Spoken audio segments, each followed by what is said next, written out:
हम एक middle class परिवार के थे। मेरी शादी एक मिडिल क्लास परिवार में ही हुआ था। मेरी पत्नी पढ़ी लिखी और इंटेलिजेंट थी।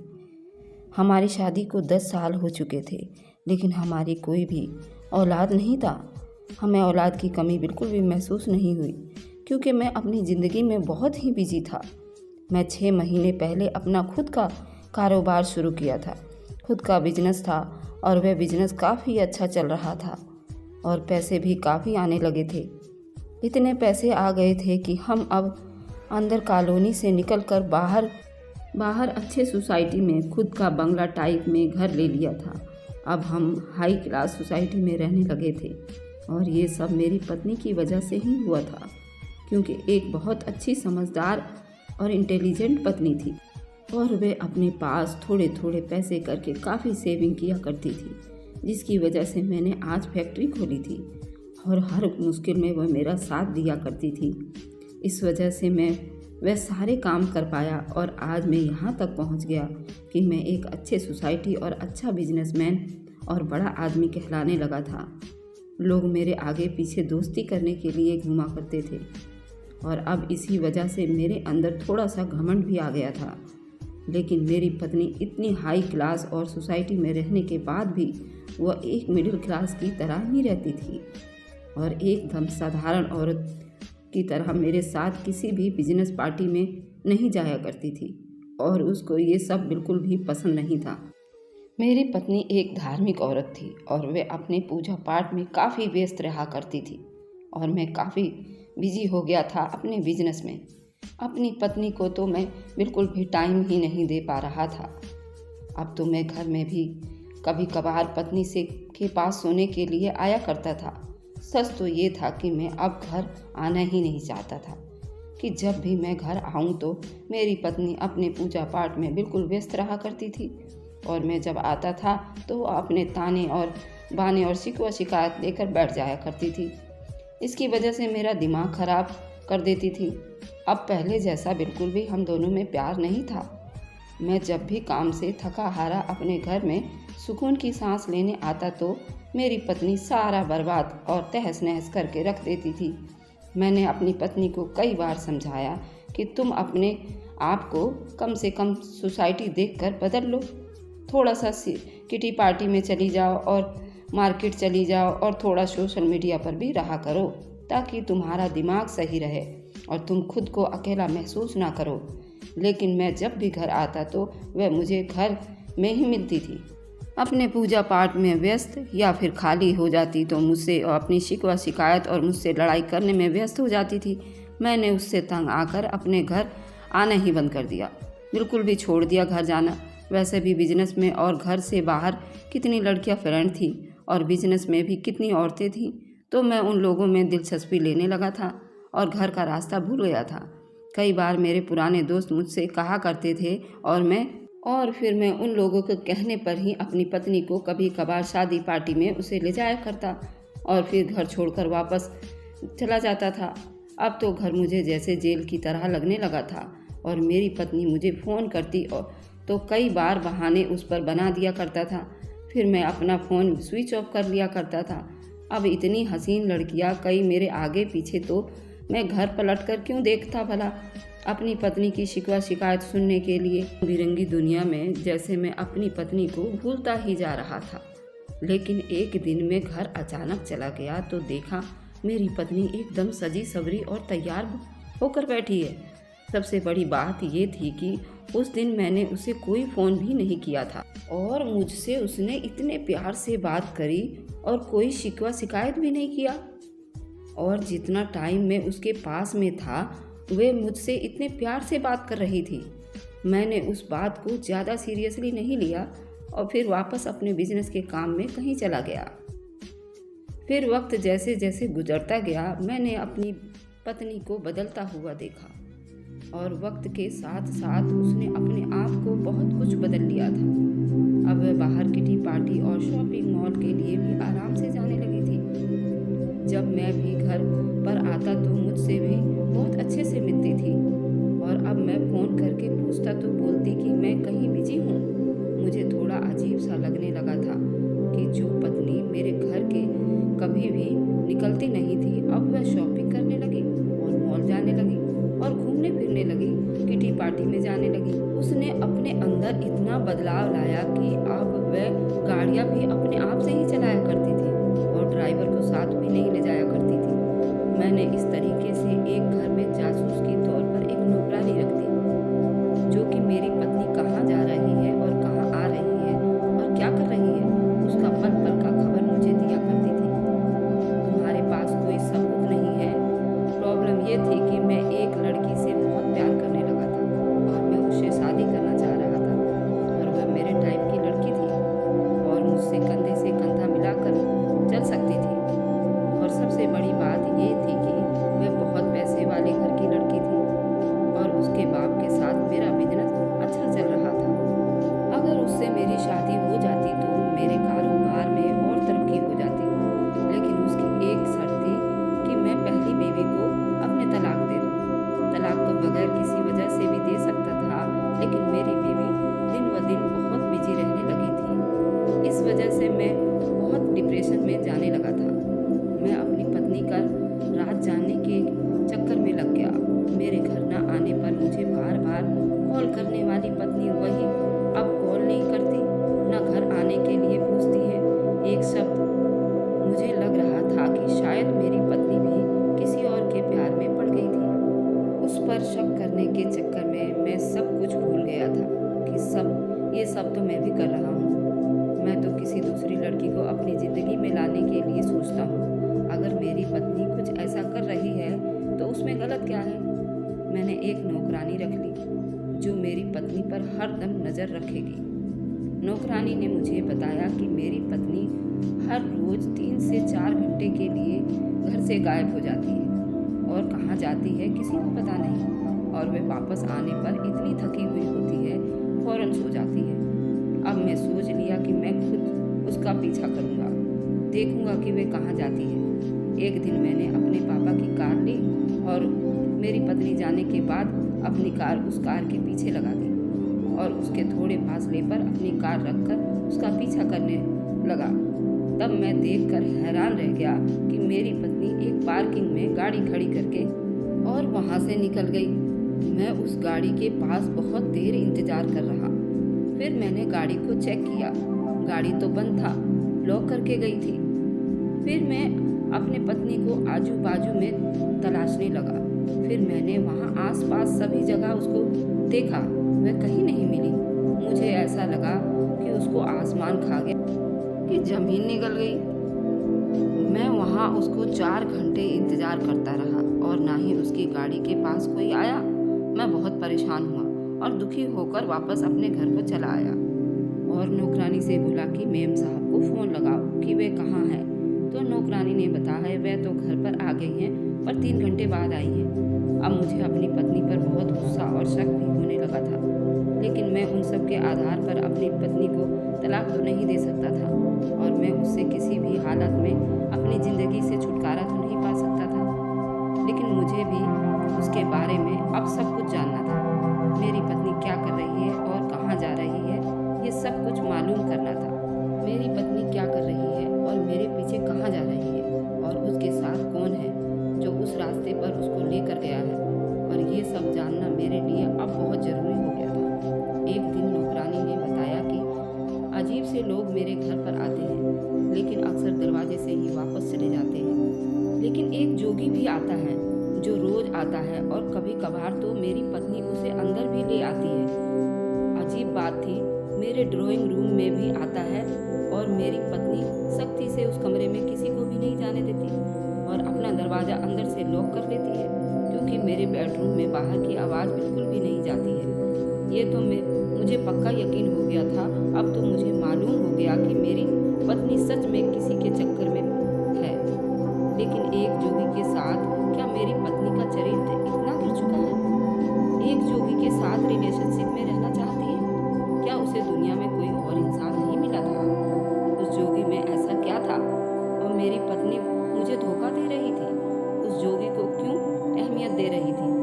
अब तो मुझे उस जोगी के बारे में जानने को दिल बहुत बेकरार था। ऐसा उस जोगी में आखिर क्या था जो मुझ में नहीं था? और मेरे पास मैं दुनिया की हर खुशी उसके कदमों पर निछावर कर देता। लेकिन मेरी पत्नी मेरे साथ खुश नहीं थी, हर वक्त शिकायतों में लगी रहती थी। जब से उस जोगी को अपनी ज़िंदगी में लाई थी, सर से पांव तक बदल चुकी थी।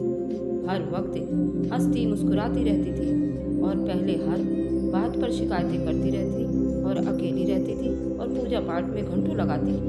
पहले तो बाहर कभी भी नहीं जाया करती थी, अब तो अकेले घंटों बिता रही थी। उसके कपड़े का फैशन और रहन सहन भी काफ़ी बदल चुका था। अब तो रात को भी उठकर कहीं भी चली जाया करती थी। पत्नी ये सब जोगी की संगति में रहकर कर रही थी। ऐसा बहुत से सवाल मेरे मन में उठ रहे थे और मेरी पत्नी के लिए, और उसका जवाब सिर्फ मेरी पत्नी के पास है। और एक चीज़ मुझे बहुत खाई जा रही थी, वो ये थी कि अगर पत्नी के संबंध उस जोगी के साथ थे तो वह दूसरे लोगों कौन थे जो मेरे घर में आते रहते थे। मैंने उस दिन के बाद बहुत दफ़ा अपनी पत्नी का पीछा किया, लेकिन हर बार मैं अपनी गाड़ी की किसी पब्लिक प्लेस में खड़ी करके और घंटों गायब हो जाती और मैं उसका इंतज़ार करता रहता। मुझे उस जगह से कुछ हासिल नहीं हुआ। अब मैं सोचकर मजबूर हो गया था कि अगर उसका संबंध उस जोगी के साथ है तो वह उससे मिलने ज़रूर जाएगी किसी भी जगह पर। लेकिन मैंने उसकी गाड़ी का पीछा किया, वह पब्लिक प्लेस में गाड़ी खड़ी करके और गायब हो जाती और मैंने कभी किसी को उसके साथ भी नहीं देखा था। अब मेरा दिमाग तो काम ही नहीं कर रहा था। थोड़ी देर के लिए मान लिया जाए कि मेरी पत्नी किसी दूसरी गाड़ी में बैठकर चली गई है, तो उस जोगी के पास गाड़ी कहाँ से आई? और उसका संबंध किसी और से है तो फिर वह जोगी को घर में क्यों बुलाती है और उसके साथ इतना टाइम क्यों गुजारती है? मेरी पत्नी मेरे लिए एक राज बन चुकी थी और मैं घर जाता तो अगर घर में होती तो मेरे साथ अच्छे तरीके से बातें करती और मुझे खाना पका कर खिलाती। अब मैं जब भी घर जाता तो मुझे घर पर वह कभी कभार मिलती थी और कभी नहीं मिलती थी। जब मैं फ़ोन करके पता करता कि तुम कहाँ पर हो तो मुझे कहती थी कि तुम्हें कॉल करके घर आना चाहिए था। घर पर मुझे काफ़ी इस बात पर मुझे बहुत गुस्सा आती थी। एक दफ़ा दिल किया कि उससे खुद पूछ लूं, लेकिन फिर ख्याल आया कि जो इंसान इतना ज़्यादा बदल सकता है उसके लिए झूठ बोलना कौन सा गलत है। मैं उससे हमेशा रंगे हाथों पकड़ना चाहता था, इसलिए मैंने नौकरानी के वहाँ पर रख दिया था। जैसे ही वह जोगी आए वह मुझे ज़रूर बताए। फिर एक दिन मैं ऑफिस में बैठा काम कर रहा था कि नौकरानी का फ़ोन आया। अभी अभी वह जोगी घर पर आया है और मेरी पत्नी से लेकर ड्राइंग रूम में गई है। मैंने फ़ोन काटे और काम वाम छोड़कर गाड़ी लेकर घर की तरफ निकल पड़ा। मैंने सोच लिया था कि आज तो उसे रंगे हाथों पकड़ ही लूँगा और उसको इसी वक्त तलाक देकर उसे जोगी के साथ ही विदा कर दूँगा। जब उसके साथ रहेगी और सड़कों पर खाक छानेगी तो उसे मेरी कदर समझ में आएगी। मैं न जाने क्या क्या सोचता हुआ घर पहुँचा और जाते ही सीधा ड्राइंग रूम में का दरवाज़ा बजाया। मेरी पत्नी तो थोड़ी देर बाद दरवाज़ा खोला और मैं उसे आगे से हटाता हुआ सीधा अंदर ड्राइंग रूम में घुस गया। मुझे लगा कि वह जोगी सामने ही होगा और मैं सबूत के साथ अपनी पत्नी पर इल्ज़ाम लगा पाऊंगा। पर वो नामकुल जोगी मुझे कहीं भी नज़र नहीं आया। मैंने पूरा ड्राइंग रूम छान मारा, लेकिन जोगी मुझे कहीं नहीं मिला था। मेरी पत्नी मुझसे बार बार पूछ रही थी कि आप क्या ढूंढ रहे हैं, लेकिन मैंने उसे कोई बात नहीं बताई। सारा ड्राइंग रूम छान मारा, उस तरफ और दूसरी तरफ भी मैंने सब देख लिया। उससे पूछा कि कहाँ है वह जोगी जिसे लेकर ड्राइंग रूम में आई थी। तो कहने लगी, कौन सा जोगी? अगर यहाँ कोई जोगी भी होता तो आपको नज़र नहीं आता क्या? आप देख लेंगे। अगर आपको कोई जोगी नज़र आ रहा है तो बेशक अभी के अभी मेरी गर्दन उतार दीजिए। अब मेरे पास तो कोई सबूत तो था नहीं कि मैं उसे कहता कि तुम उसको अंदर लेकर आई थी, क्योंकि नौकरानी के बारे में मैं उसे नहीं बता सकता था और जोगी मेरे सामने था नहीं। और अगर थोड़ी देर के लिए ये मान लिया जाता कि मेरी पत्नी उसे भगा दिया है तो दरवाज़ा तो अंदर से बंद था और मेरी पत्नी अंदर ही थी, तो वह जोगी कहाँ से भाग गया? क्योंकि दूसरे दरवाजे से तो मैं आया था। मुझे समझ नहीं आ रहा था कि वह कहाँ गायब हो गया। मुझे फिर याद आया कि जब मैं अपनी पत्नी का पीछा किया करता था तो वो भी तो गायब हो जाती थी और मैं खड़ा होकर उसे देखता रह जाता था। और ऐसा एक दफ़ा नहीं कई बार हुआ था मेरे साथ। मैंने सोचा कि लगे हाथों उससे ये पूछ ही लेता हूँ। मेरे पूछने पर तो वह नाराज़ हुई थी, आपने मेरा पीछा किया ही क्यों? लेकिन फिर उसने मुझे बताया कि वह तो फला दिन पार्क में गाड़ी खड़ी करके दूसरी साइड से उस प्लाज्मा में गई थी। उस प्लाज्मा शॉपिंग मॉल में गई थी और जब मैंने लोकेशन चुपके से उसके फ़ोन में देखा तो वह जगह मौजूद थी। उसके बारे में मेरी पत्नी ने बताया था कि अब मुझे अपने ऊपर बहुत शर्मिंदा हो रही थी। मैंने पत्नी को तो कुछ नहीं कहा, लेकिन बाहर जाकर नौकरानी को उसी वक्त हटा दिया। वह मुझे गलत गाइड कर रही थी। मैंने अपनी पत्नी से माफ़ी मांगी और तसल्ली से ऑफिस चला गया। लेकिन शाम को जब मैं वापस आया तो मेरी पत्नी घर पर नहीं थी। मुझे ख्याल आया कि मुझे सोसाइटी के चौकीदार से पूछना चाहिए। मैंने उससे बातों बातों में पूछा तो उसने बताया कि मेरी पत्नी तो दिन में 2-3 दफ़ा ज़रूर बाहर जाती है और कभी कभार तो वह रात को भी चली जाती है। मैंने उससे उसी जोगी का हुलिया बताकर पूछा कि क्या ऐसा आदमी कोई यहाँ पर कभी आता है? तो जो कुछ चौकीदार ने मुझे बताया तो मेरे तो सातों आसमान ज़मीन हो गया था। मैं अपनी पत्नी को उस वक्त फ़ोन किया और उससे कहा कि तुम जहाँ कहीं भी हो अपनी लोकेशन भेजो, मैं वहाँ आना चाहता हूँ। उसने मुझे अपनी लोकेशन सेंड कर दी। जब मैं वहाँ गया तो वह मेरा वेटिंग रूम में इंतज़ार कर रही थी। मैंने देखा कि उसने कोई शॉपिंग नहीं की थी। मैंने जब उससे पूछा कि अगर तुम शॉपिंग मॉल में आई हो तो तुमने कोई शॉपिंग क्यों नहीं की, तो उसने कहा कि मैं तो तुम्हारा इंतज़ार कर रही थी क्योंकि मैंने उसे कहा था कि मैं आने वाला हूँ, मेरे साथ शॉपिंग करना चाहती है। अगर ये सब मुझे चौकीदार से बात करने से पहले कहती तो शायद मैं उस पर विश्वास कर लेता और खुश होता कि मेरी पत्नी को मेरी कितनी परवाह है। लेकिन अब मुझे मालूम था कि मैं जो भी सवाल करूँगा उसका जवाब मेरी पत्नी के पास नहीं होगा। लेकिन अब मुझे उस बात पर यकीन नहीं हो रहा था। मुझे पता चल गया था कि वे अपनी बातों से खुद को हमेशा बचा लेती है और मैं कोई सबूत ना होने के कारण उससे कुछ भी नहीं कह सकता। उस वक्त तो मैं उसे लेकर वापस आ गया, लेकिन अब मेरी जासूसी का किरदार चौकीदार कर रहा था। मैंने अपने वकील से कहकर तलाक के कागज़ भी तैयार करवा दिए थे और अपनी गर्लफ्रेंड को भी बता दिया था कि मैं बहुत जल्दी अपनी पत्नी को तलाक देने वाला हूँ और शादी की तैयारियां शुरू कर दो। एक दिन मैं अचानक घर से आया तो देखा मेरी पत्नी कहीं जाने के लिए तैयार हो रही है और मैंने उसका हुलिया देखकर मुझे हैरत होने लगी क्योंकि ड्रेस पैंट और शर्ट पहनी थी और ऊपर से जैकेट पहन रखी थी। ये मेरी वही पत्नी थी जिसे अगर मैं शर्ट पहनने को कह देता तो मुझसे नाराज़ और गुस्सा हो जाती थी। जब मैं उसे पूछा कि वह क्या तुमने हुलिया बना रखा है, और अब उसके पास कोई जवाब नहीं मिल रहा था। इधर उधर की बातें करने लगी। असल में आज मैंने दरवाज़ा नॉक किए बिना ही अपनी चाबी से खोलकर खुद ही अंदर आ गया था। इस तरह से वो शायद रंगे हाथों पकड़ी गई थी। मैंने उससे कहा कि मैं आज बारिश हो रही है इसलिए तुम्हारे साथ जहाँ भी जा रही हो जाऊँगा, दोनों साथ चलते हैं और खूब इंजॉय करते हैं। लेकिन ये बात सुनकर उसके चेहरे का रंग तो बिल्कुल उड़ गया। मुझसे कहने लगी कि छोड़ो, अगर आप फ्री नहीं हो तो हम घर पर ही रह लेते हैं। उससे कहा कि नहीं, अगर बाहर जाने के लिए तैयार हो तो बाहर ही चले जाते हैं। लेकिन उसके अंदर से लग रहा था कि वह मेरी बात सुनकर परेशान हो गई है। मुझे मालूम हुआ था कि वह कभी भी मुझे अपने साथ बाहर लेकर नहीं जाएगी, लेकिन उसका सच सामने लाने के लिए मैंने ये बात कही थी। मेरी बात सुनकर बहुत ज़्यादा परेशान हो गई थी और उससे बात बदलने की कोशिश करने लगी। लेकिन उस दौरान मैंने देखा कि बार बार उसका फ़ोन बजे जा रहा था और उस मैसेज पर मैसेज आ रहे थे। उसका चेहरे का रंग बदलता जा रहा था। वह परेशान से कभी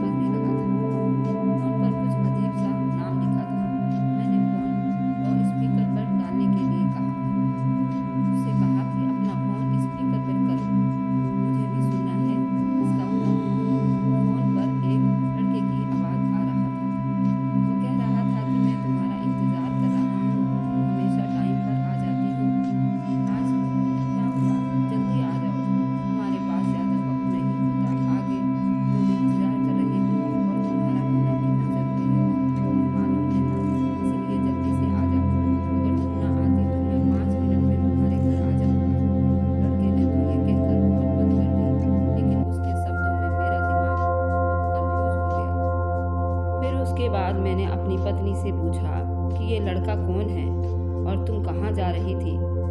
वह कोई जवाब नहीं दे रही थी और वह बिल्कुल चुप थी। मैं तो पहले ही उससे पीछा छुड़ाना चाहता था। मैंने उसे बहुत बुरा भला कहा और तलाक के पेपर उसके हाथ पर साइन करके सामने रख दिया। उसने बिल्कुल चुप से मेरे पेपर उठाए और अपने बैग में डाले और एक शब्द बोले बिना बगैर अपना सामान उठाकर घर से चली गई।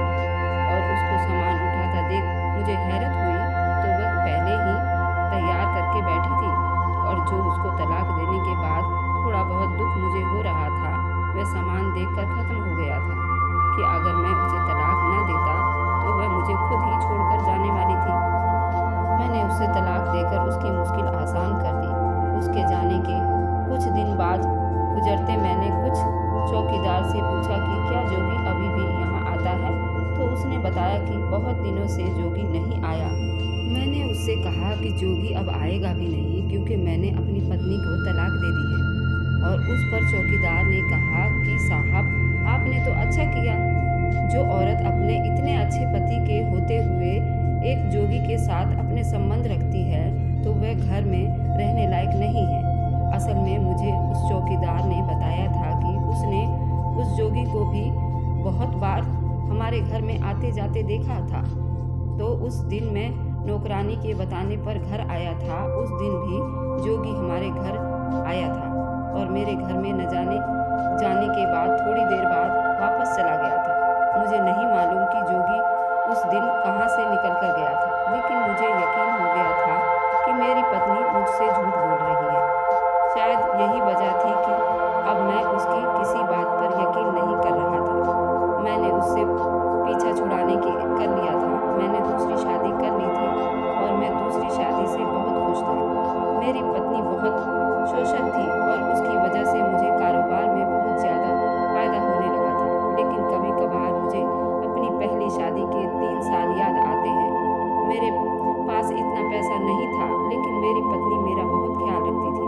मेरी छोटी छोटी ज़रूरतों में खुशियों का ख्याल रखा करती थी और मुझे बहुत आराम मिलता था। मुझे दुख होता था कि जब मुश्किल वक्त था तो वह मेरे साथ रह रही थी, लेकिन जब आसान वक्त था तो उसने मुझे धोखा दे दिया। और कभी उस पर गुस्सा आता है तो कभी तरस आता है। तकरीबन 1 साल के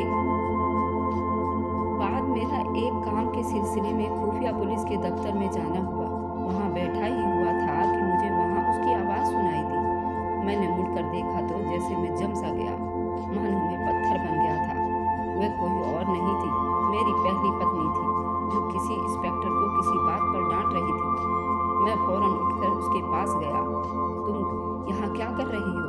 उसने मुझे कहा कि मैं हद में रहकर बात करूँ, क्योंकि उस वक्त मैं खुफिया पुलिस से बात कर रहा हूँ और जोगी भी मेरे घर पे आते थे।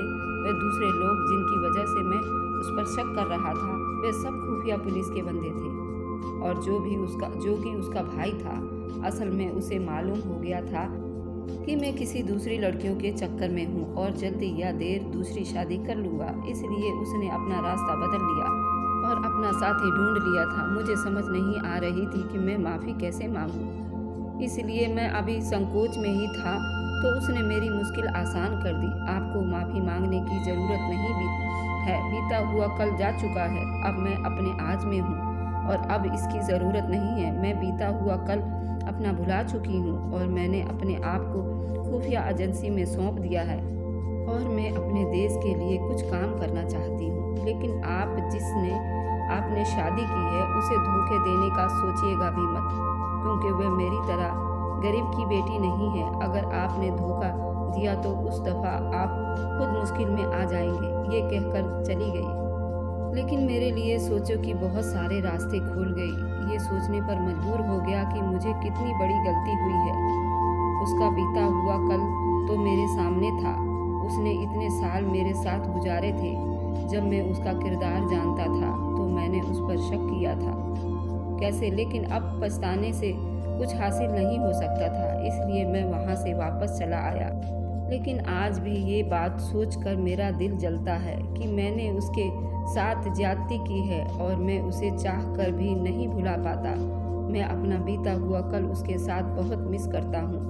वह एक बहुत अच्छी पत्नी थी, लेकिन मैं अब कुछ नहीं कर सकता सिवाय पछताने के। तो दोस्तों, मेरे हाल पर तरस खाकर आप पूरा बात जाने बगैर किसी को अपने ज़िंदगी से बाय मत कहिएगा।